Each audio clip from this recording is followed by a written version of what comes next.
السلام عليكم ورحمة الله وبركاته. الحمد لله رب العالمين، والصلاة والسلام على سيدنا محمد وعلى آله وصحبه أجمعين، وما توفيقي إلا بالله، لا حول ولا قوة إلا بالله العلي العظيم. سبحانك لا علم لنا إلا ما علمتنا إنك أنت العليم الحكيم. கண்ணியத்துக்குரிய பெரியோர்களே, அன்பார்ந்த சகோதரர்களே, இறுதி கடமை ஹஜ்ஜை நிறைவேற்றுவதற்காக உலகத்தின் பல்வேறு பகுதிகளிலிருந்து புனித மாநகரம் மக்காவை நோக்கி முஸ்லிம்கள் சென்று கொண்டிருக்கிறார்கள். அந்த புனித மக்காவிற்கு பல பெயர்கள் உண்டு. இறைவன் குர்ஆனிலே அந்த பெயர்களை கூட சொல்லி காட்டுகிறான். மக்கா என்றும் கூறுகிறான், பக்கா என்றும் கூறுகிறான். இறைவன் அந்த ஊருக்கு பக்கா என்றும் பெயர் இருக்கிறது. அதே போல உம்முல் குரா என்றும் இறைவன் குர்ஆனிலே சொல்லி காட்டுகிறான். உம்முல் குரா என்றால் ஊர்களுக்கெல்லாம் தாய் என்பது பொருளாகும். அதனாலே இந்த உலகத்திலேயே முதலாவது ஊர் அது என்கின்ற கருத்திலே ஊர்களுக்கு தாய் என்ற பெயர் வைக்கப்படவில்லை. ஊர்களுக்கெல்லாம் தாய் என்றால் மற்ற எந்த ஊருக்கும் இல்லாத சிறப்பு மக்காவிற்கு உண்டு என்பதை காட்டுவதற்குத்தான் அந்த பெயர் உம்முல் குரா. ஆனால் உண்மையில் அது முதலாவது ஊர் அல்ல. பல்வேறு ஊர்கள், மக்கா உருவாவதற்கு முன்பாக பல்வேறு ஊர்கள் இந்த உலகத்தில் இருந்தது. இன்னும் சொல்ல போனால் மக்கா என்ற ஊர் எப்படி உருவானது? இப்ராஹிம் அலைஹிஸ்ஸலாம் அவர்கள் தன்னுடைய துணைவியார் ஹாஜர் அலைஹிஸ்ஸலாம் அவர்களையும் தனது அருமை மகனார் இஸ்மாயில் அலைஹிஸ்ஸலாம் அவர்களையும் அந்த வனாந்தரத்திலே விட்டு வந்தார்கள். சில உணவுப் பொருட்களையும் கொடுத்தார்கள், தண்ணீரையும் கொடுத்தார்கள். அந்த தாயும் தனையனும் அங்கே இருந்தார்கள். இருந்த உணவெல்லாம் தெரிந்து போய்விட்டது, இருந்த தண்ணீரும் தெரிந்து போய்விட்டது. என்ன செய்வார்கள்? பாவம், அந்த ஊரிலே இந்த இருவரை தவிர வேறு யாருமே கிடையாது. காரணம், அது ஒரு பள்ளத்தாக்கு தான். இன்றைக்கு காபா என்ற புனித இல்லம் இருக்கிறதல்லவா, அது புனித பள்ளத்தாக்கு, சுற்றிலும் மலைகள் தான் இருக்கும். அப்படியானால் அங்கு யாருமே இல்லை. உணவு முடிந்து போய்விட்டது, குடிக்க தண்ணீரும் இல்லை. என்ன செய்வது? அந்த பச்சில குழந்தைக்காவது தண்ணீர் கொடுக்க வேண்டுமா இல்லையா? ஆகவேதான் ஹாஜர் அலைஹிஸ்ஸலாம் அவர்கள் சஃபா என்கின்ற மலையின் மேலே நின்று கொண்டு பார்க்கிறார்கள். அந்த வழியாக பயண கூட்டம் ஏதாவது செல்கிறதா என்று எதுவுமே செல்லவில்லை. ஆகவே எதிர்புறத்திலே இருக்கக்கூடிய மருவா என்கின்ற மலை குண்டிலே ஏறி நின்று பார்க்கிறார்கள். இந்த பக்கம் யாராவது செல்கிறார்களா என்று என்பதற்காக. அப்போதும் யாரும் இல்லை. ஆகும் சும்மா இருக்க முடியாது, முயற்சி செய்கிறார்கள். அங்கும் இங்கும் செல்கிறார்கள். 7 தடவைகள் செல்கிறார்கள். இப்பொழுதுதான் இறைவன் ஜம்சம் என்கின்ற புனித நீரூற்றை வழங்கினான். இன்றைக்கு ஜம்சம் கிணறு இருக்கிறது அல்லவா, உலகத்திலே பல்வேறு பகுதியில் இருந்து செல்கின்ற லட்சக்கணக்கான மக்கள் உம்ராவிற்காக சென்றாலும் ஹஜ்ஜுக்காக சென்றாலும் அந்த நீரை அங்கே அறிந்து கொண்டிருக்கிறார்கள். அது மட்டுமல்ல, அவருடைய சொந்த ஊர்களுக்கும் அதை கொண்டு சென்று கொண்டிருக்கிறார்கள். அப்படிப்பட்ட புனிதமான நீர் தான் ஜம்சம் நீரூற்று.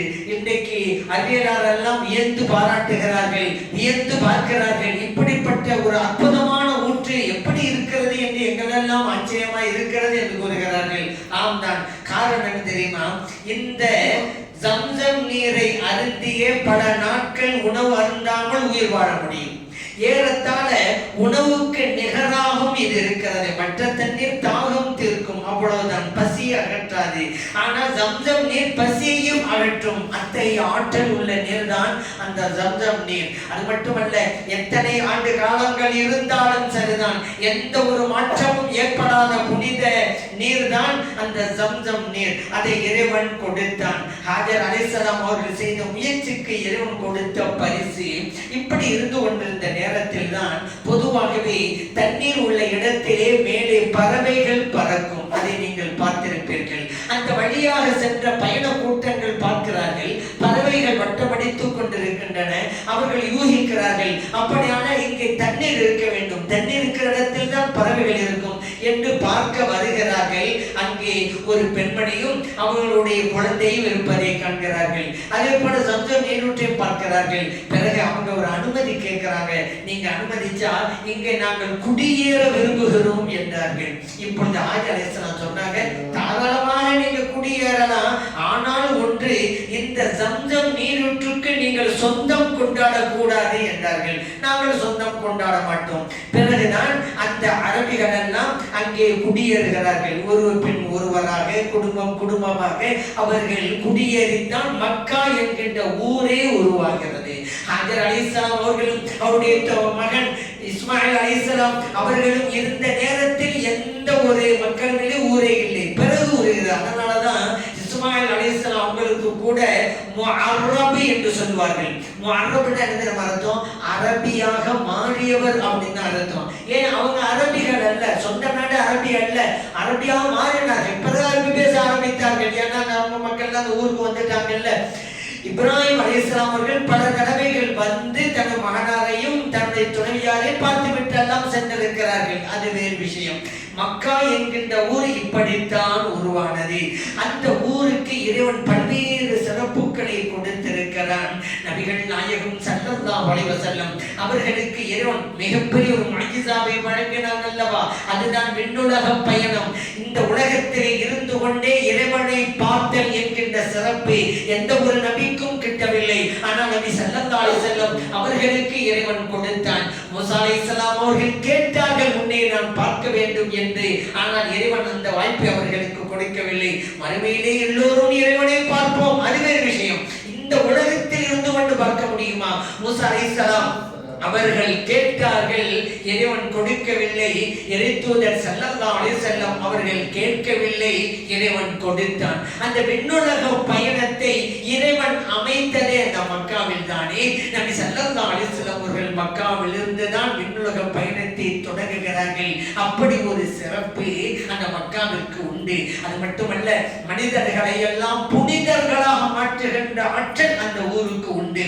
நபி ஸல்லல்லாஹு அலைஹி வஸல்லம் சொன்னாங்கல்ல, ஒருவர் ஹஜ்ஜை செய்துவிட்டு திரும்பி வருகிறார் என்றால் கையோமி வலதத்துஹு உம்முஹு, அன்று பிறந்த பாலகனை போன்று திரும்பி வருகிறார். புகாரியிலே பதிவு செய்யப்பட்ட ஹதீஸ். அப்படியானால் எவ்வளவுதான் பாவங்கள் நிறைந்து போனாலும் கூட, சுமந்து போனாலும் கூட, ஹஜ் என்கிற வணக்கத்தை நிறைவேற்றிவிட்டு திரும்பி வருகிறார், குழந்தையை போல திரும்பி வருகிறார். அப்படியானால் பாவமற்ற நிலைக்கு, ஒரு புனிதமான நிலைக்கு மனிதர்களை கொண்டு வருகிற ஆற்றல் இந்த மக்காவிற்கு உண்டு என்பதை நாம் புரிந்து கொள்கிறோம். இன்னொரு சிறப்பு என்ன தெரியுமா?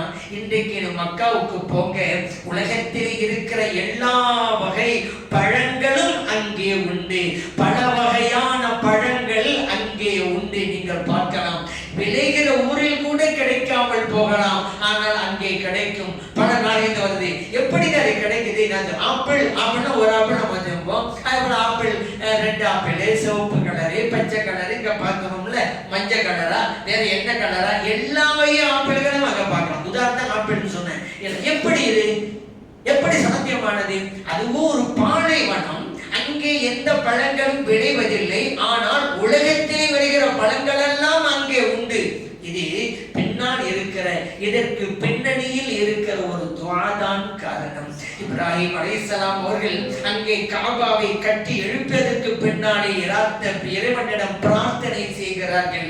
அந்த பிரார்த்தனைகள் ஒன்றுதான், வைதகால இப்ராஹிம் ரப்பி ஜஅல் ஹாதா பலதன் ஆமினா, இறைவனே இந்த புனித மக்காவை அச்சமற்ற ஊராக ஆக்குவாயாக. அடுத்து சொன்னாங்க பாருங்க, வர்சுக் அஹ்லஹு மினஸ் ஸமராத்தி, இந்த ஊர் மக்களுக்கு பல வகையான பழங்களை வழங்குவாயாக. இப்ராஹிம் அலைஹிஸ்ஸலாம் அன்றைக்கு ஆச்சரியம் அல்லவா? இன்னைக்கு செய்த பெருசு இல்ல. அன்றைக்கு எந்த இடத்துல, பாலைவனத்துல எந்த விளை நிலமும் இல்லை, விவசாயம் இல்லை. அப்படிப்பட்ட அந்த இடத்தில் இருந்து கொண்டு இந்த ஊர் மக்களுக்கு பல வகையான பழங்களை கொடு என்று அவங்க கேட்டாங்கன்னு சொன்னா எவ்வளவு பெரிய நம்பிக்கை அவருடைய பிரார்த்தனையில் இருந்திருக்க வேண்டும். அவர்கள் செய்த பிரார்த்தனை படித்ததா இல்லையா? இஸ்லாம் இறைவனால் ஒப்புக்கொள்ளப்பட்ட மார்க்கம் என்பதற்கு இதை விட ஒரு ஆதாரம் வேற என்ன வேண்டும்? பாலைவனத்திலே துஆ செய்ய கொண்டிருக்கிறோம் அல்லவா, இது அது இப்ராஹிம் அலைஹிஸ்ஸலாம் அவருடைய பிரார்த்தனையால் கிடைத்தது அந்த மக்கத்து மக்களுக்கு என்பதை நாம் புரிந்து கொள்கிறோம். அதே போல இறைவன் அந்த மக்காவில் தான் தனது புனித இல்லம் காபாவை அமைத்தான்.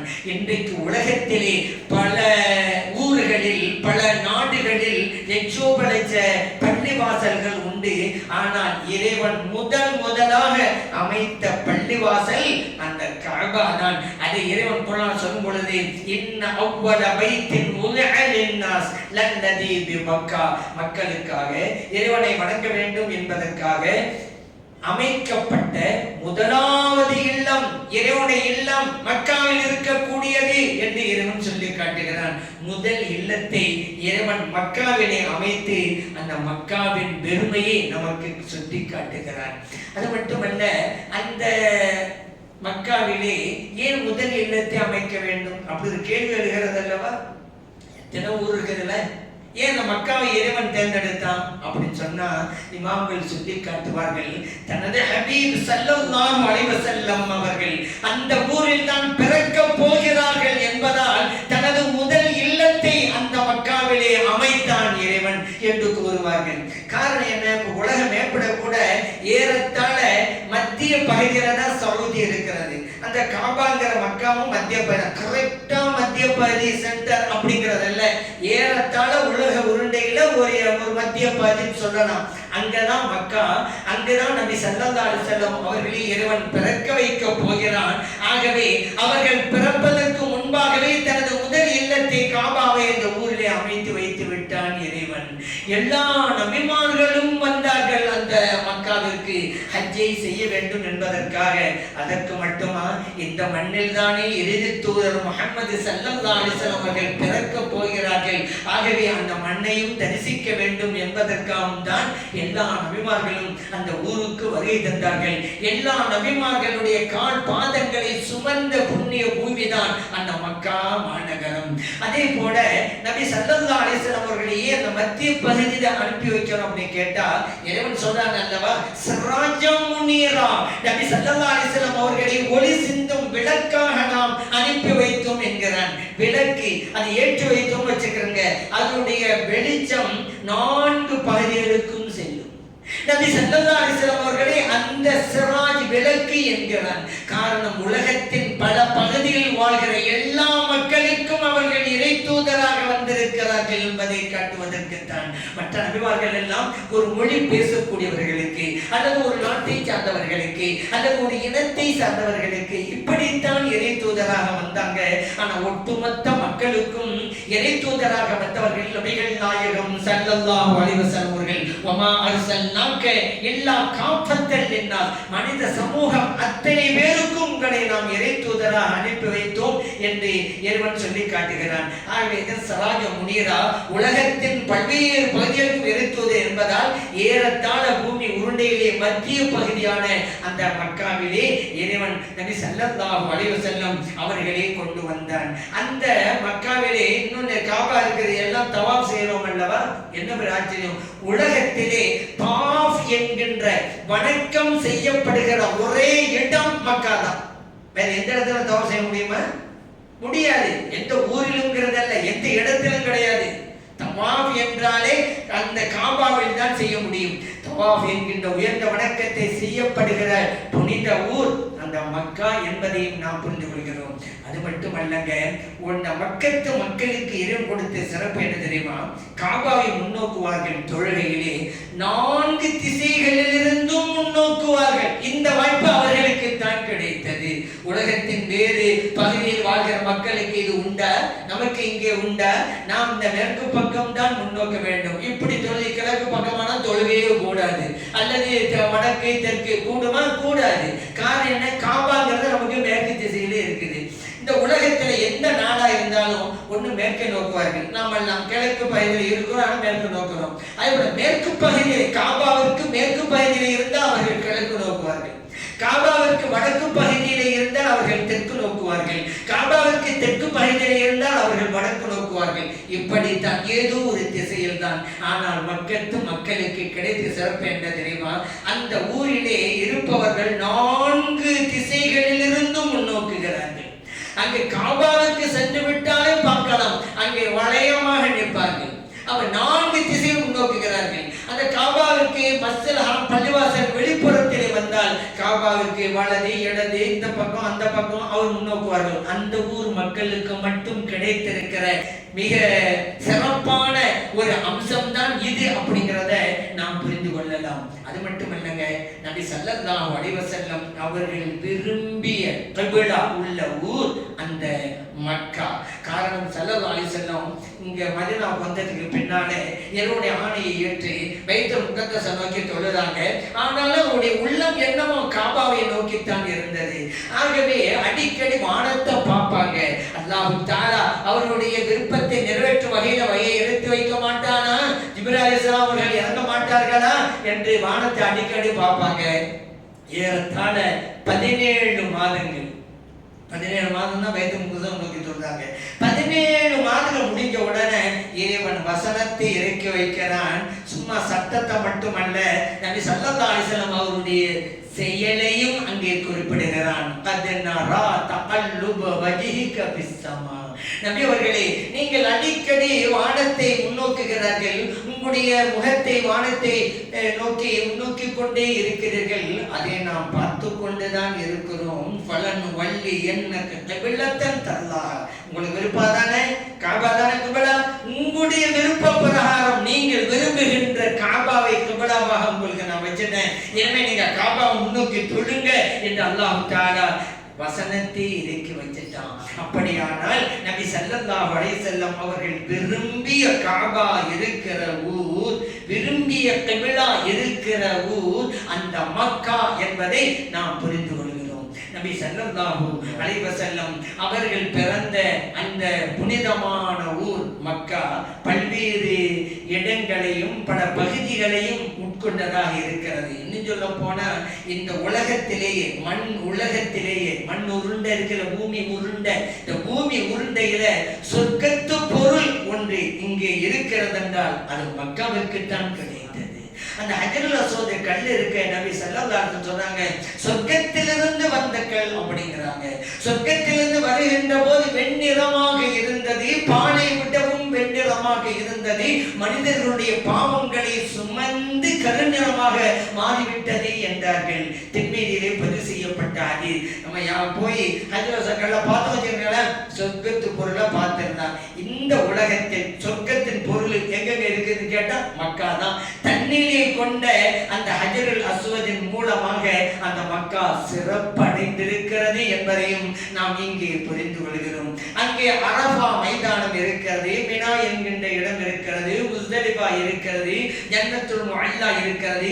எல்லாமே உயர்ந்த சிறப்புக்குரிய இடங்கள். அரஃபா மைதானம் ஹஜ்ரத் ஆதம் அலைஹிஸ்ஸலாம் அவர்களும் ஹவ்வா அலைஹிஸ்ஸலாம் அவர்களும் சந்தித்த இடம். இறைவன் அந்த இருவரையும் சந்திப்பதற்கு இந்த உலகில் தேர்ந்தெடுத்த ஊர் அந்த மக்கா தாங்க.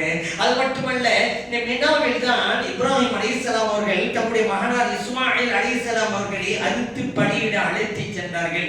அவருடைய உயர்ந்த நோக்கத்தை இறைவன் ஏற்றுக்கொண்டான். பகரமாக ஒரு ஆட்டை கொடுத்தான், அதே உதகையா கொடுத்தார்கள் இப்ராஹிம் அலைஹிஸ்ஸலாம் அவர்கள்.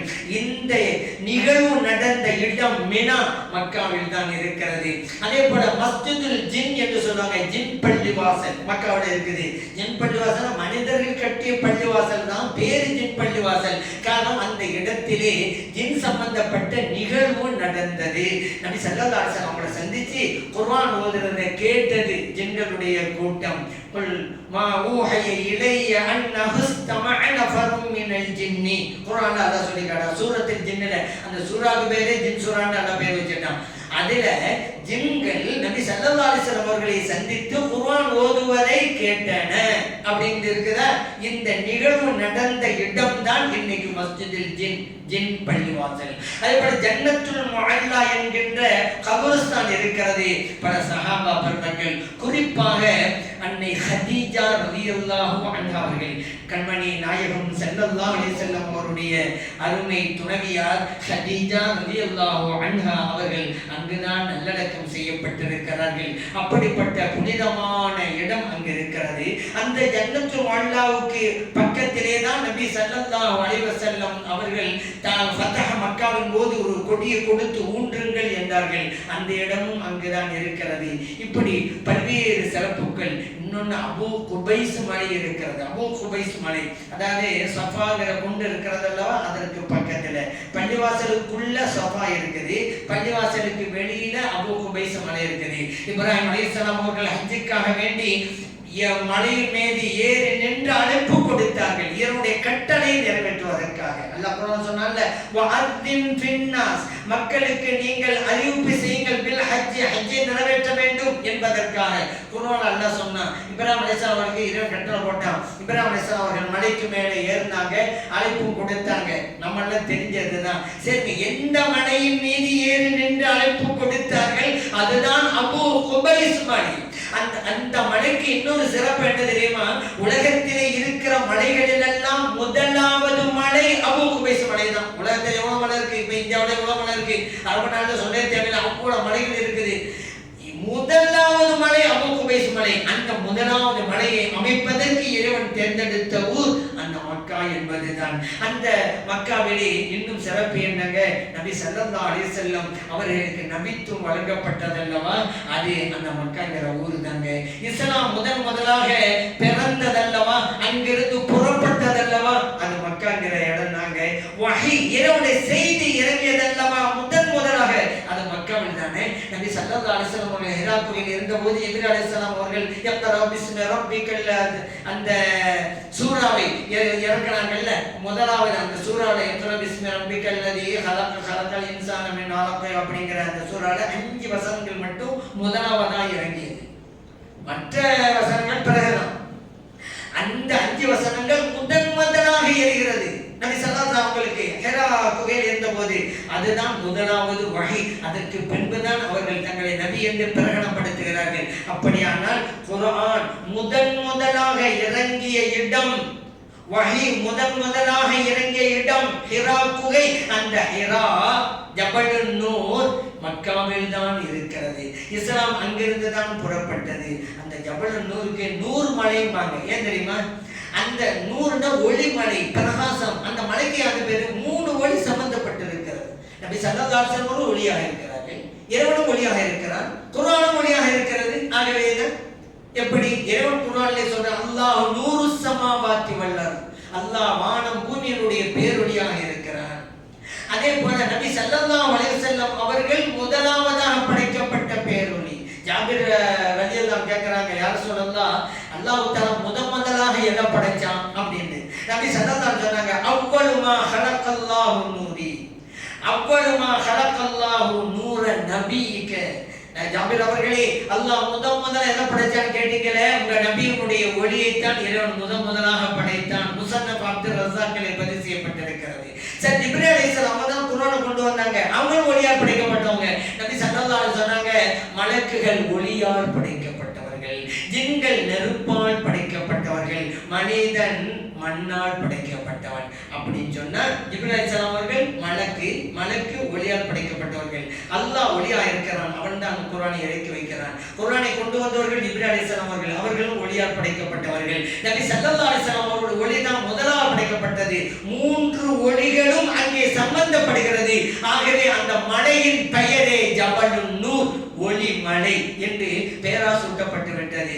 இந்த மக்கா என்கின்ற ஊருக்கு பல்வேறு சிறப்புகள், அதிலே இதுவும் ஒன்று. அது என்ன? இஸ்லாம், வஹி, குர்ஆன் எல்லாமே அங்கிருந்தும் புறப்படுகிறது. எல்லா நபிமார்களும் கால் பதித்த பூமி அந்த மக்கா நகரம். இந்த ஹாஜிகள் எல்லாம் செல்கிறார்களே மக்காவிற்கு, இப்படிப்பட்ட புனித ஊரான மக்காவை தான் சந்திப்பதற்காக செல்கிறார்கள். எவ்வளவு பெரிய பாக்கியம்! அந்த பாக்கியத்தை எல்லாம் வல்ல இறைவன் நமக்கும் நமது பிள்ளைகளுக்கும் குடும்பத்தினருக்கும் வழங்கி அருள்வானாக. ஆமீன். அல்ஹம்துலில்லாஹி.